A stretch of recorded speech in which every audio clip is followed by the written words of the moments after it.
Greetings, confessors. Welcome to the Midweek Refuel, where we dust off the old Christian wisdom for today's spiritual journey. The old beaten paths are the most trustworthy paths, and the old beaten paths are the most solid paths, so we're going to stick to them. This week, we will be looking at Book 4, chapters 8 through chapters 11, which talk about our responses, both our proper responses and our improper responses to death and how death affects us. I have not been exposed to many secular funerals in my lifetime, but the ones that I have been present at are very different in kind and in scope from that of a believer's funeral. I'm not trying to belittle anyone, far from it, but the one thing that really sticks out to me about the secular funeral is its focus on what I find to be trivialities. At one young man's death, the overwhelming achievement of this individual, the achievement that everyone and every single eulogy that got up to spoke of, was that this man loved dogs. Now, before I go on, I should say that there is nothing wrong with loving dogs and loving your pet and being kind to pets. We should all be kind to our pets. The Bible tells us that a righteous man is good to his livestock and to his pets. But as far as a lasting and eternal legacy is concerned, that pales in comparison with the simple good that is done by a Sunday school teacher or even a church bus driver that goes around picking up kids from neighborhoods and bringing them to hear the word of the Lord. That work is more important than loving your pet. Some work that we do in this life is eternal, while some work that we do is not. Some hobbies that we do are eternal hobbies, while other hobbies are not. Some lives take part in what is considered the eternal work. They build things that last lifetimes, and not just lifetimes, but they last through eternity if they're done with that focus. Some lives exhaust themselves on trivialities and selfish endeavors. I watch the woke movement and I think to myself, what a waste of a life. The best funerals that I have been to have been the funerals which spoke about a person's love of church. It spoke about their love of family. It spoke about their love of country even. Love of something outside of themselves that contributed to something else which was eternal in scope. It seems as though the secular funerals speak about not bad things, but random things in a person's life that the eulogist hope will paint a picture of what that person's personality was, while religious funerals, spiritual funerals, Christian funerals seem to speak about how that person's personality, his patchwork of personality, orchestrated on one single note or orchestrated that life into a single and recognizable eternal hymn where all the parts of the life came together in a beautiful song, instead of trying to let the congregation know of how this patchwork of life represented this person's likes, their dislikes, and their desires. Instead, there was one overwhelming desire that shaped every other piece of the patchwork. Instead of patchworking a person together in order to remember that person, the spiritual person's entire patchwork of life is actually one grand symphony with one single message throughout all of it. The spiritual person is not a person who loves dogs. The spiritual person is not a person who was a good father. The spiritual person is a person who was a good father and who is kind to their pets because they loved God first and foremost. The spiritual person is not a patchwork of likes and desires and hobbies, but rather the spiritual person is a grand symphony that gives light and reason to the patchwork that was their lives. Augustine likens this concept to the words that we use to communicate. Verbal communication is a series of vibratory signs which travel through time in sequence of each other in order to convey a whole message. Each word left to itself is beautiful. I remember hearing in one class that one person thought the most beautiful combination of words was cellar door. But each one word leaves us longing to hear the next word as the whole message slowly comes together and as the whole unites and becomes known to us. Each is lovely. Each word is lovely, but none so lovely as the entire sentence. Each sentence is well crafted, but no sentence is as weighty as the paragraph that it finds itself in. Each paragraph is informative, but none so rich as the entire novel itself. There is something beautiful about a G note, but you can't just strum a G note and expect people to come to your concert. The G note is insignificant when the G note is compared to Bach's entire air in the string of G. In other words, each life is beautiful, but no life is as beautiful as the entire story of God's history or His story that is being played out in this reality, and a portion of our lives are a portion of that gigantic story. And if you want to be recognized as part of that symphony, that story, then you need to be in tune and in time with the conductor's wishes. If you wish to be in the air of G, then you must be tuned in the string of G.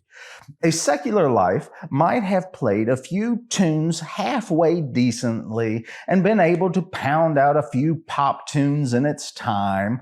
But in the spiritual life, even a half-decent clarinet player can take part in the grand symphony if it will try to stay in harmony with the orchestra. Augustine opens this reading with this line: "Time is not empty, nor does it wash over our senses without effect. It works wonders on the mind." Augustine notices through his experience of grief that we talked about in last week's chapters, that everything material in this life is transitory. Everything material in this life may be beautiful, may feed a need for a moment, but it will go away. Everything comes and everything goes, or as the teacher of Ecclesiastes says, everything is vanity. Everything is meaningless when taken in the perspective of eternity. Moths eat our fine clothes. Rust erodes our fine craftsmanship. One of my favorite riddles comes from Tolkien's book, The Hobbit, where Gollum offers the following riddle to Bilbo: "This thing all things devours, birds, beasts, trees, and flowers, gnaws iron, bites steel, grinds hard stone to meal, slays kings, ruins towns, and beats high mountain down." The answer, of course, is time. Time beats the high mountain down. Time takes away our beloved pets. Time turns us all into orphans. Time turns us all into widows or widowers. And time might turn us all into weeping parents. Time turns country into city and city into ruin. Time turns enemies into friends and friends into enemies. Time heals wounds and time decays bodies. Time hears the whispers of love and time witnesses the screams of hate. Time keeps on slipping into the future, as Steve Miller told us in his well-known song. Time can send us into fits of insanity, and at the same time, time can heal the broken mind. Augustine laments, "It is the dead who have lost their life, but the living experience death. It is the living that are left to mourn. Funerals are for the living, not for the dead. Jesus reminds us to allow the dead to bury the dead, for God is a God of the living. When questioned about a topic that involves death as one of its variables, Jesus tells those that are listening that they are badly mistaken about the concept of death. And I have to assume that if we are badly mistaken about the concept of death, then we must also be badly mistaken about the concept of time. If God is, not was, a God of Abraham, Isaac, and Jacob, then that means that if he is my God, then he will forever be my God. And like Job, I will see him in my own flesh on that day. Augustine is coming to the realization that if he can point his eyes and his life to something eternal, if he can participate in the eternal now in this time and place, then he might find that he is free from this reality of shadow and death and decay. I heard at every single Christian's funeral that I have ever attended that we Christians mourn differently than the world mourns. This is absolutely true. For while we might shed a tear, for while we might experience the loss of temporal presence, and in our finite and selfish state also experience the grief of longing and the grief of loss within this time frame, we are also assured and have in the back of our very beings and in the knowledge of our very nature sown within us the reassurance that we are badly mistaken about time and death, and that we will one day know as we are known. And when that takes place, if we have joined ourselves to the eternal things of heaven, to the eternal things of Christ and his kingdom, then we will become aware of a reality in this time that transcends time and space in the light of our God and of our Father. Let us hear the beautiful words of Augustine, which tells us in a very simple way how we too can participate and take part in this new resurrection life that Augustine is finding. He says, quote, "Entrust to the truth all that you have from the truth, and you shall lose nothing." Have you lost someone or something precious to you over the COVID years? Are people in government and high places in this world trying to use fear to control you and manipulate you like a puppet? Are you tired of living a life of fear instead of an eternal life of victory? Would you like to walk through this life with a peace that passeth understanding and a joy that wells up from within and is never ending, that cannot be taken from you, and a courage that knows no bounds and no defeat? Would you like to pass something wonderful down to your children, something that they can stand on for not just a lifetime, but for eternity, something that they can pass on to their children and to their children in turn? Would you like someone to say at your funeral that you changed their world for the better? Would you like something more important to be written on your tombstone than that you liked dogs? Or she enjoyed video games? Or, man, she was just great at Minecraft?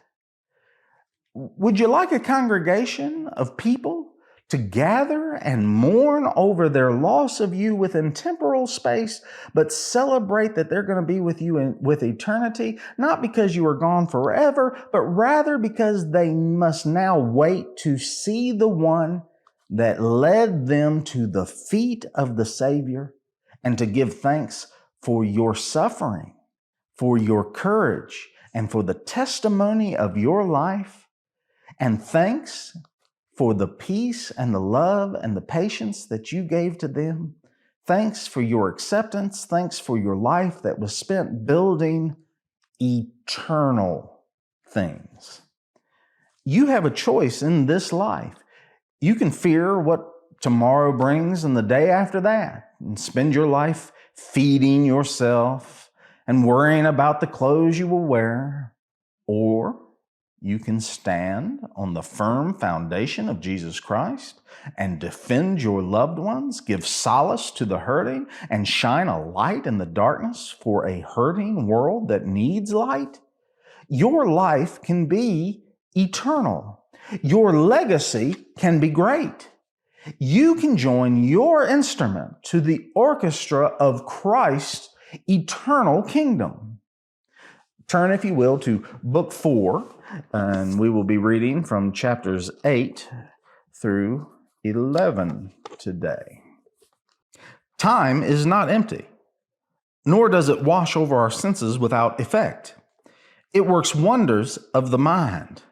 From day to day it came and went, and coming and going, and grafted other hopes and other memories within me. Little by little it restored me to my former kinds of pleasure, and my grief gave way before them. But in its place came not fresh griefs, but the seeds of them. For why had my former grief been able to pierce me so easily and so deeply, if not because I had, as the saying goes, split my soul on the sand, by loving a mortal as if he were immortal? What refreshed and renewed me most of all was the solace I derived from other friends who shared my love for the thing I loved instead of you. That great myth, that long lie which entered my mind as it itched to be tickled through my ears and rubbed it as an adulteress strokes her lover.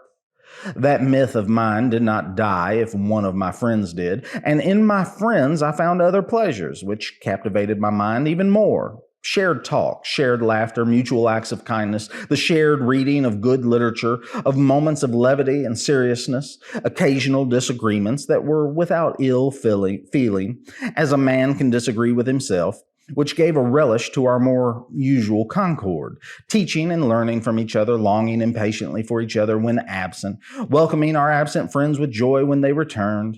These and other such tokens, which proceed from the hearts of those who love each other and express themselves in the face, the speech, the eyes, and 1,000 gestures of goodwill, are, so to speak, the kindling of the fire which melds minds together, making one out of many. This is what we cherish in our friends, to the extent that a man's conscience feels guilty if he does not love one who loves him in return, or love in return one who loves him, seeking nothing from his lover's body except these tokens of goodwill. This is the source of our grief if someone dies. This is why we are darkened with sorrow, why sweetness is turned to bitterness, why the heart streams with tears. It is the dead who have lost their life, but the living experience death. Blessed is he who loves you, who loves his friend in you and his enemy for your sake. Only he to whom all are dear in him, who cannot be lost, can lose no one that he loves. And who is that but our God, the God who made heaven and earth, and who fills them, since by filling them he made them? None can lose you unless he so chooses, and if he so chooses, where will he go or flee? But from your tranquility to your anger, where will he not find your law to punish him? For your law is truth, and the truth is you. O God of hosts, turn us around and show us your face, and we shall be saved. For in whichever direction the soul of man turns, unless it turns to you, it is transfixed on things that cause pain. Even if it is fixed on things that are beautiful, but outside you and outside itself. But even these things would be nothing were they not from you. They are born and die. At birth they begin, so to speak, to be. They grow towards full stature, and having reached full stature, they grow old and perish. Not all grow old, but all die. When they are all born and begin their journey towards being, the more swiftly they grow into being, the more they hasten into unbeing. Such is their allotted limit. This is the space you have given them, for they are the parts of things that do not all exist at the same time. But in passing away and succeeding to each other, they all go to make the whole of which they are the parts. It is in just such a way that human language is made up of audible signs. It would not be a whole language if a word did not pass away when its constituent parts had been made audible so that another could take its place. Let my soul praise you by means of these transient things, O God, creator of all things, but let it not become fixed and glued onto them with its love of physical senses. They go where they were going, into unbeing, and rend the soul with perilous longings, for she wishes to be and loves to rest in the things she loves. In them, however, there is no resting place, for they are impermanent. They fly away, and who can follow them by means of his physical perception? Or who can hold on to them even when they are at hand? Our physical perception is slow, being physical. It is its own limit. It is sufficient for the task for which it was made, but it is not sufficient for the task of holding on to the things that pass it by as they hasten from their due beginnings to their due end. For in your word, through whom they are created, they hear the words, "This shall be your beginning, and this your end." Do not be vain, my soul, and do not let the ears of your heart be deafened by the tumult of your vanity. You too must listen. It is the Word Himself that summons you to return. With Him is the place of rest untroubled, where love is not abandoned, if it does not itself abandon Him. Those transitory things pass on so that others may take their place and so that the parts of this lower universe should together constitute a whole. But will I pass on and go on to some other place? Asks the Word of God. Fix in Him your dwelling place, entrust to Him all that you have from Him. O my soul, whereas you are of things that prove false, entrust to the truth of all that you have from the truth, and you shall lose nothing. The parts of you that are withered shall bloom again, and all your illness shall be healed. The parts of you that hang limp will be restored to their proper form, made new and bound up against you. They will not take you down to the place to which they tend, but will stand fast with you and abide. The God that stands fast and abides forever. Why do you perversely follow your flesh? Turn back and let your flesh follow you. Whatever you perceive through her, you perceive in part. You do not know the whole, of which these are the parts. Nevertheless, the parts give you pleasure. But if your fleshly sense were capable of comprehending the whole, and had not, being itself a part of the whole, been confined within its right and proper limit, that being a punishment proportionate to your crime, you would wish all that exists in the present to pass away, so that you could derive still more pleasure from the totality of things. The very words we speak you hear by means of the same carnal sense, and you do not wish the syllables to stand still, but to pass away swiftly, so that others may come and you may hear the whole. Likewise, all the constituent parts that make up one thing, even though they do not all simultaneously constitute it, give more pleasure as a totality than they do individually, if it is possible to perceive them as a totality. But He who made them is better by far than them all, and it is He that is our God, who does not pass away, nor does anything take His place. He who made them is better by far. You can have bits and pieces, or you can have all eternity. It is here and now that this decision for eternity is made. I hope you will join your life to something meaningful and worthy of your time. The Lord has prepared the way, and even now prepares a place for you. What do you want to be said at your funeral? More importantly, what do you want the world to remember about you when we see you on that other and eternal shore? Christ is King. Hail to the King.